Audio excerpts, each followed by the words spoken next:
Welcome to Life, Lessons, and Laughter with your host, Glenn Ambrose.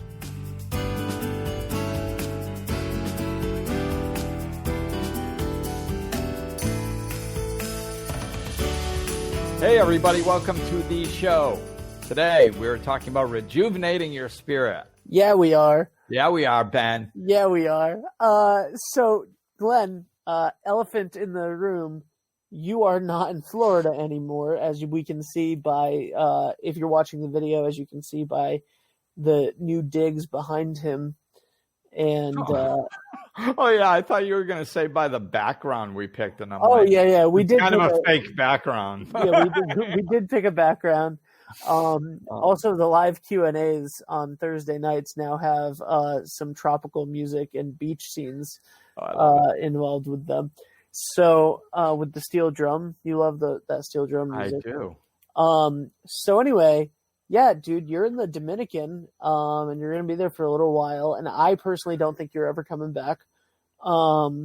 So, like, this has been a nice rejuvenation retreat. I'm going to use the word that we used last year. This has been like a rejuvenation retreat for you.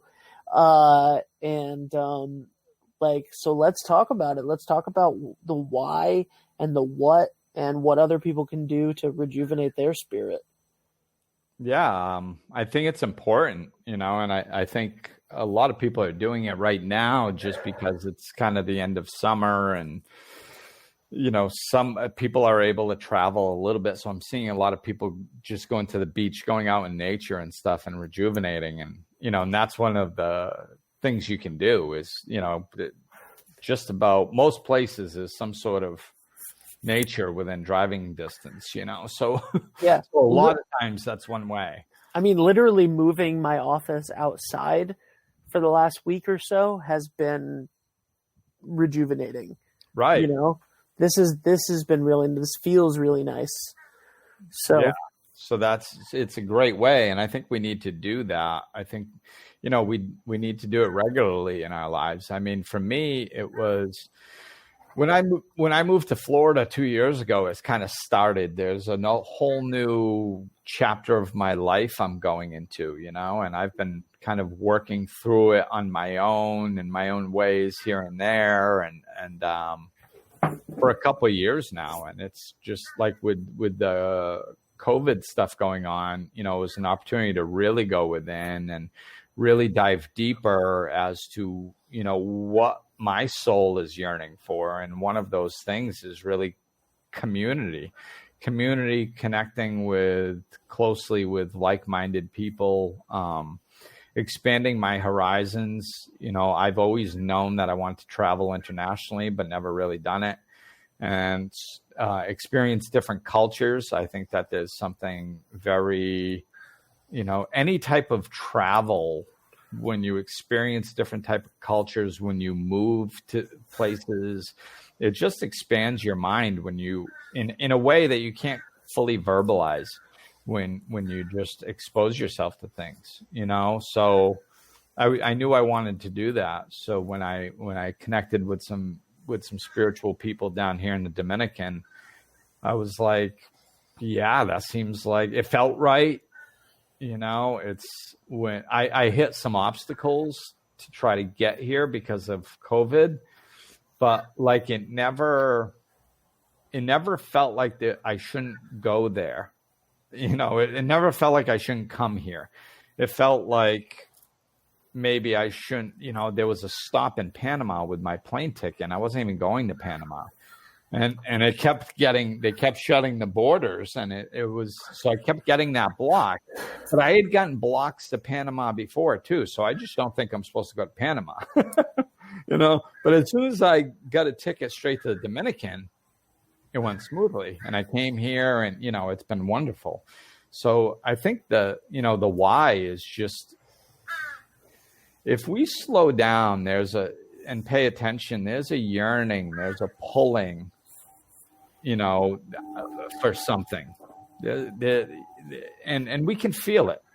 We can really, if we pay attention, we can feel that yearning, that pulling towards something more. Yeah. So I think that's the biggest aspect of it. So you have, since you've been there, you've been diving into sort of different spiritual modalities, as you put it. You've done a lot of interesting things already. You've only been there for like 2 weeks, a little bit more than 2 weeks. So what are some of the things that you've done? Well, I think the first thing was just, I was talking with my friend that picked me up at the airport about this yesterday. I mean, I got picked up at the airport and they drove me to where I'm staying. And just during that drive, they're like, "Oh, what's it like in the U.S.?" And I was like, "Oh, it's this, it's that." And like, I mean, I kind of was living my own existence in Florida. I work from home. There's a lot of nature around me. So like COVID really didn't change my life that much. It affected my business at first when it happened, but then that recovered. So that even, so I mean, I wasn't affected that much. And I mean, I'm not caught up in the fear of it. So, but as soon as they asked me what it was like in the US, I just started going, "Oh my God, there's so much fear around it." And they're like, oh, okay. Yeah. And I got home and I was like, that didn't match like the energy here. Like, I don't think I needed to go off so much about the fear that people are caught up in. I'm sure they know the fear, but it was this unconscious way of speaking. And that was, within an hour of landing, I acted in a way that was too fast paced and too unconscious for the environment that I was in and the people I was with. And I noticed it all like, well, let's be fair. That was all like within 2 hours of me landing. Like, it's like, so the energy is so different here. It's a different way of life. It's slower paced. There's not so much, United States, and it's not just the United States, but it's not so much of the fast-paced civilization stuff. It's more nature. It's more laid back. It's more, there's just, the energy is completely different. And it took me 2 or 3 days to really align with it. I mean, which it was a beautiful experience, because I was open to it. So I was embracing it. I can imagine if you resisted it, it could be pretty uncomfortable.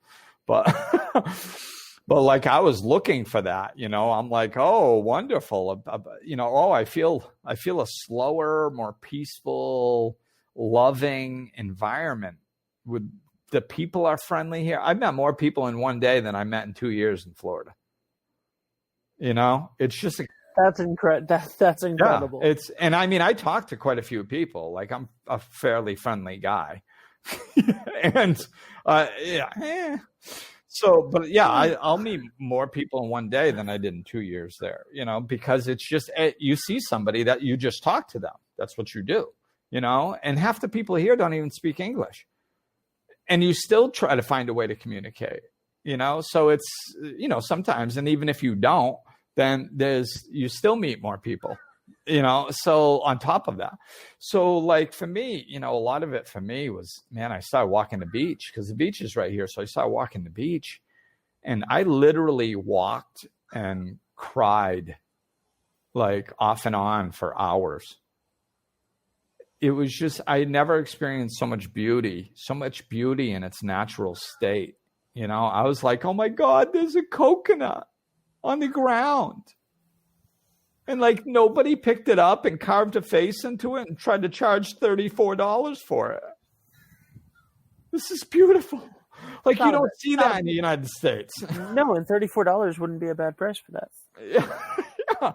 I mean, so it's just, even though I lived in a tropical area in Florida, it's just still very, very different here. The natural untouched beauty is here. And like I said, the vibration is completely different. And it's just, yeah, it I could feel just tension and stuff release.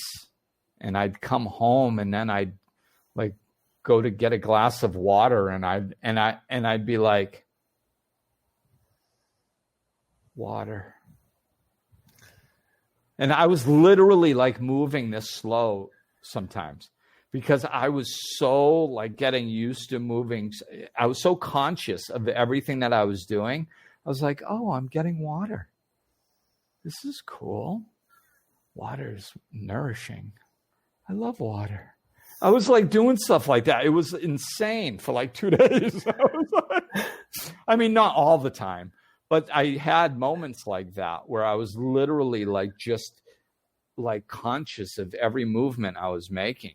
And I was just like, this is insane, man. It's just literally like I just got plopped onto a different planet, and I had to get used to the environment. And I mean, I was going to ask you how it's been, but the whole episode is about how it's been. So then what was the first thing that you really got into? Was it let's see, I have a list of things that you've done so far. Was it the sweat lodge that you did first? Yes. Yeah. That was the indigenous sweat lodge. That was the first thing that I did. How was that? Cool. It was cool, man. It was, the thing that I've noticed here is like a lot of the the new spiritual things that I'm trying, they're kind of pushing me to the limits, which is nice. Stretching is nice.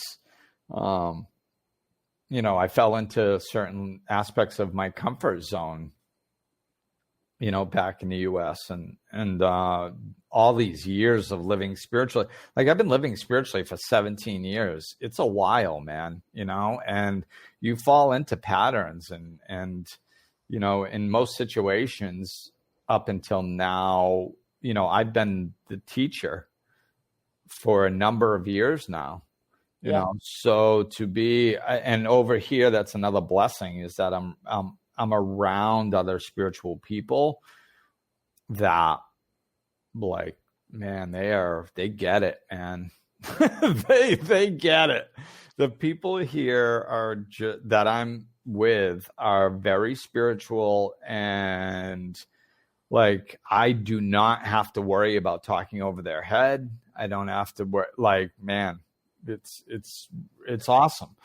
So the sweat lodge was just, we went, I love every aspect of it. That it's ceremonial, and everything is taken seriously, so we went and collected rocks, and then we went and then they put the rocks up, in a fire pit, and then built all the wood around it.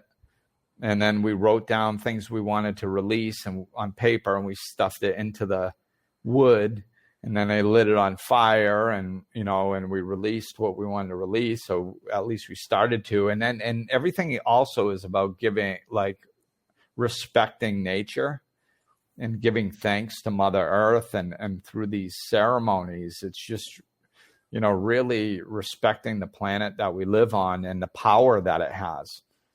And so, we did that. Then we went into the sweat lodge, and they brought in 7, which is just like a little dome tent.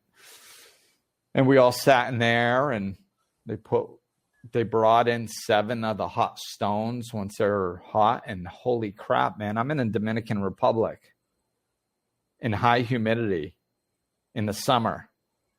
And then you go inside of a tent and bring in 7 hot rocks. I literally had like a river coming off of my head. There was literally a steady stream of water just going, so it was hot. And how was that? That sounds draining.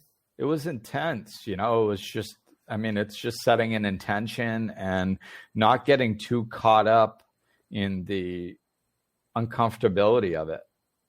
Accepting the uncomfortability and using it with the intention of releasing. And, you can release a lot that way. And, and then we had 2 rounds, 7 stones each. And I'll tell you, but I probably should have taken some water in between. I should have taken a walk outside. But by the end of the second round, I was pushed. I was going, okay, I need to be careful because I'm getting to the point where I'm going to go, I might need to leave because I could lose consciousness here. So how did it feel afterwards? Oh, it felt wonderful. I was literally giddy afterwards. I was like, we went out and, of course there's ceremonial aspects to all this that I won't get into, but, so there's a little more to it from a spiritual perspective, but we got out and, we got some water poured over our heads and it was just like, and you start to get some air and cool off and you start to come back and you're in nature and it was a beautiful experience and you just start to feel lighter and plus it's good for your body and your skin and everything too. So you just really I felt wonderful. I was like giggling and stuff. It's like, this is awesome. So then after that you had a shiatsu massage. Well, that's the last thing that I just did yesterday. Oh, okay. But it doesn't matter what order we're going. How was that? It was great. What is that? Well, to be honest with you, I am not like an expert, but I do have the thing. So shiatsu is a method to rehabilitate the natural healing powers within the body and improve health. Hand and finger pressure is used on the meridian points to unblock and balance the meridian system of the body. In addition, rotations and stretches are used to activate the energy and flexibility of the client. It is practiced on a clothed body on a mat.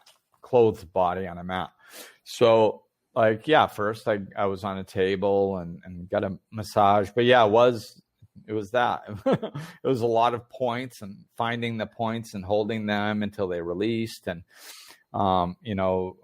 Sabine that owns the House of Shiatsu here. That's where I got it. And she's just a very spiritual being. She's very in tune with herself, with her craft, with her touch. So she can kind of go in and just go and feel and go, okay, should I go deeper? Yes. Okay. And then go deeper. And she can get that intuitive guidance through her. So, and there was aspects of it where it was emotional, where, she hit pockets of emotion that needed to be released and I could release it, So yeah, there's that, there's a wonderful physical aspect. I've gotten massages, different types of massages and stuff, but with her, the thing that I really liked from a physical standpoint was her adding in the rotations and stuff of what the joint does. She would add that in while paying attention to the pressure point. So where, if somebody's just kind of working through something and breaking down some muscle, and then they go to the next area, it's like you don't really see if that joint is functioning properly. And I think that's an extra added bonus with this. So yeah, every aspect of that was really good. I was, and of course there's a mellow aspect to that. That wasn't so, there was emotional aspects, but I wasn't so intense like some of the other things I've done. Yeah. Okay, so now there's 2 things that I'm confused by. I can get the sweat lodge and I understand the massage. You had tobacco blowing up your nostrils, and which I'm sure is more involved than the way that I just described it. And I wrote down that you ate a frog. You did not eat a frog. There was frog medicine. Yeah, Cambo. Please explain. Well, that is it's basically a frog that is in the Amazon, and they catch it, and they scrape the poison off of its back, because that's its defense mechanism, is the poison. So, and then they dry it, and then what you do is you burn your whole. So I've got my dots here. Yeah, I'm gonna put you full screen. So those are my 3 dots. So I got burned with an incense stick. 3 little dots, and then they put the little patches of it looks like a little tiny piece of gum or something, a little snot of frog poison on each of the dots. And I'll tell you, man, it did not take long. Within a minute or two, I felt it. I was like, whoa, what the heck is this? And what did that feel like? Well, at first I just felt my head start just kind of almost getting dizzy and a rush of heat and stuff. And then all of a sudden it started dropping down through my body. And I was like, oh, this is unpleasant. This is like, it started going down to my stomach, where I felt like I wanted to throw up, and a tightness, and it was, and then the sweat machine turned on, and it was like I had a fever, like out of this world, and just sweat started pouring off of me. It was really unpleasant. But this is, there's certain things you do for pleasure, and there's certain things you do for benefit. And, this is one of the things that you do for a benefit. Okay. So then what were the benefits? Because so far this isn't. Yeah. If you're looking for a good time, so far, would not recommend myself. If you're looking for a good time, do not spend an afternoon doing Cambo. This is not an idea of like a good time. I got violently ill. And I was, I had a bucket between my legs, and I was hurling and ended up in the bathroom, coming out both ends, man. It was not pretty. So yeah, it sucked. It sucked largely, I think. But the idea behind Cambo, I think, is important to understand, because it's, like I said, it's not supposed to be some joyous event. It's it's supposed to be, the poison going into your body and flushing out anything that isn't good in your body. And I don't eat as clean as I should, and I think that was a big aspect of it. And the culture of the United States too, and how like that, because a lot, from what I've heard, there seems to be at least some sort of correlation between how clean your diet is and the physical manifestations of this. Okay. Maybe not always, but I think there is at least some correlation to that. Sometimes, and you can have a different experience every time you take it too. So I think that because there was so many impurities in my system, that it really attacked the physical aspect of me more than perhaps other people. So that was mostly my experience. I think, maybe if I took it again, now that a lot of the impurities had been flushed out, I would have maybe more of a spiritual experience. Then how did it feel? How did that feel after? I definitely felt some clarity. I've gotten, just my mind seems to be functioning clearer. It's kind of hard to describe. It's almost like, it's almost like when the refrigerator stops buzzing in the background and you go, what was that noise? Like you didn't even know it was happening until it stopped.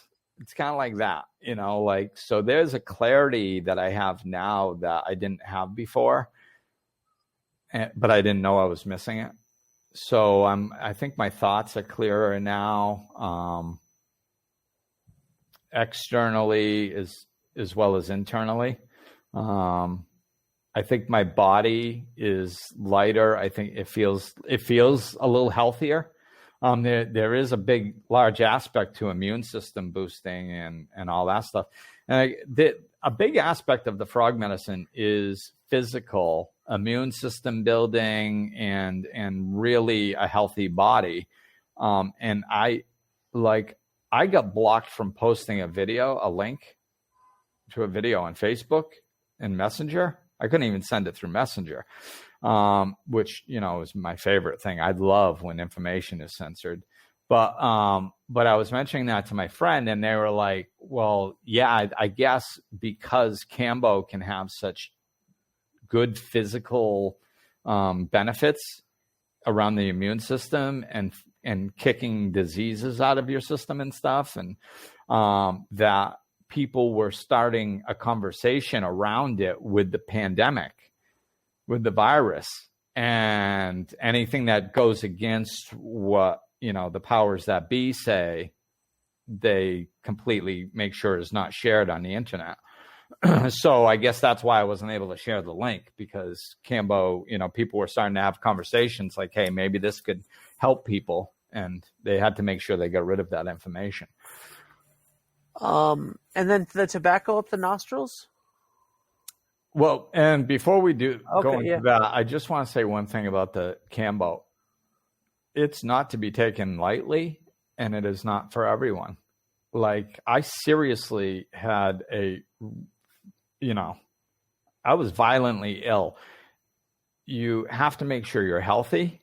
You have to make sure that you're doing it with a shaman with you that knows what they're doing, that is, that can guide you, that is capable of handling something if something goes wrong. This is not something you do, with your friends to be cool on the weekend. Like, this is like I said, one of the things that I'm gaining from this trip is a great respect for nature and its power. There is so much strength and power on this planet that we're unaware of, that like we really have to take this stuff seriously, So, and I noticed that with the ocean, man. Holy cow! I mean, I go over to I have this little beach right near me. Yeah, like I literally could not even get into the water up to my knees. I couldn't even go up to my knees because it was so powerful. The waves were so powerful. Just being in my water up to my shins, when one of the big waves came in and out, it almost pulled me out into the ocean. Like, it's that strong. So it's like I'm sitting here going like, wow, like Mother Nature is like needs to be respected. I'm used to being on the west coast of Florida in the Gulf. Water's not like that. So yeah. I'm noticing a lot about nature out here. So yeah, the last thing is the rape, which is the tobacco blend. It's tobacco with some other things, and and they just kind of put it in a pipe and just put the pipe up against your nose, your nostril, and blow it right up into your nostril. And at first, that ain't real pleasant either, But holy cow, did I just drain. And I definitely felt there's a sense of euphoria, kind of. Mine was a little light. I think I was still in the hangover from the Kambo because I had just finished the Kambo. And I was on the couch for the rest of the day until I went to bed after the Kambo. I did not do. The only thing I did was they said, if you can get into the ocean, it's really healing with all your pores open and everything. So I did go down to the ocean.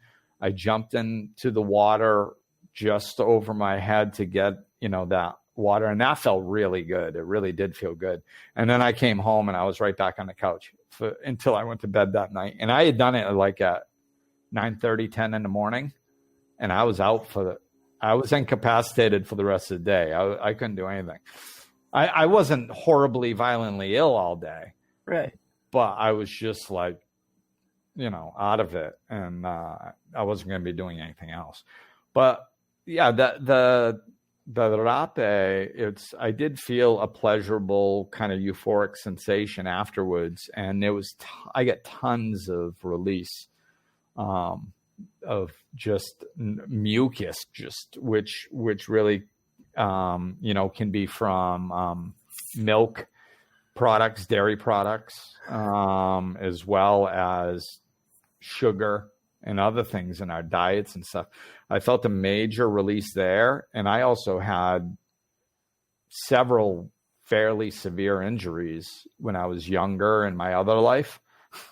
Violence, my whole eye getting shattered and my sinus and my nose getting busted and over on my cheek, and so, as well as other things. So this whole area just was carrying a lot of trauma energy from all the violence that I had experienced when I was younger. So it was like, a lot of that energy was released as well. So that was really healing for me.